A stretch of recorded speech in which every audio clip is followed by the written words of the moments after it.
Parlons aussi, mesdames et messieurs, de l'Institut supérieur technique médical de Kinshasa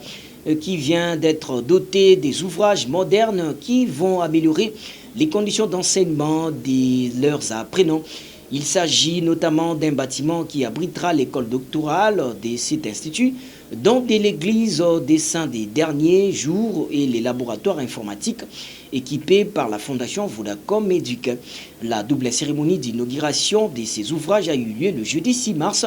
en présence des invités de marque. Junior Mulumba était là pour le compte de l'info scientifique.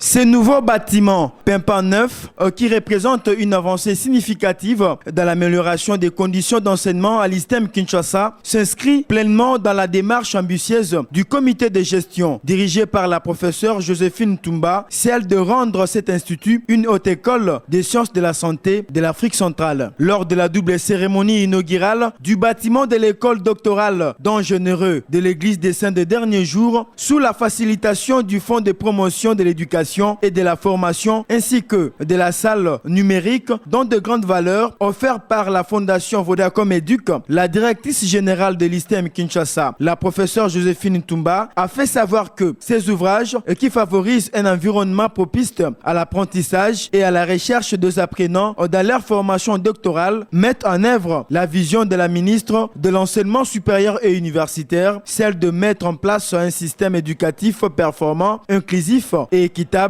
qui constitue un levier essentiel et qui vient également de renforcer les axes prioritaires du comité de gestion, notamment l'excellence académique, le développement des infrastructures et les partenariats stratégiques. Permettez-moi de saisir cette opportunité pour plaider en faveur de l'ISTEM Kinshasa, une institution qui accueille plus de 9000 étudiants dont plus de 75% sont des filles et qui a besoin de votre soutien pour améliorer davantage leurs conditions d'apprentissage afin de faire d'elles une référence en Afrique dans le domaine des sciences de la santé. Après les allocutions des bienfaiseurs et du directeur de cabinet adjoint de la ministre de l'Enseignement supérieur et universitaire, l'heure était à la coupure du ruban symbolique à la grande satisfaction de tous. Cette double cérémonie s'est clôturée par la remise des clés aux utilisateurs tout en leur demandant d'en faire bon usage.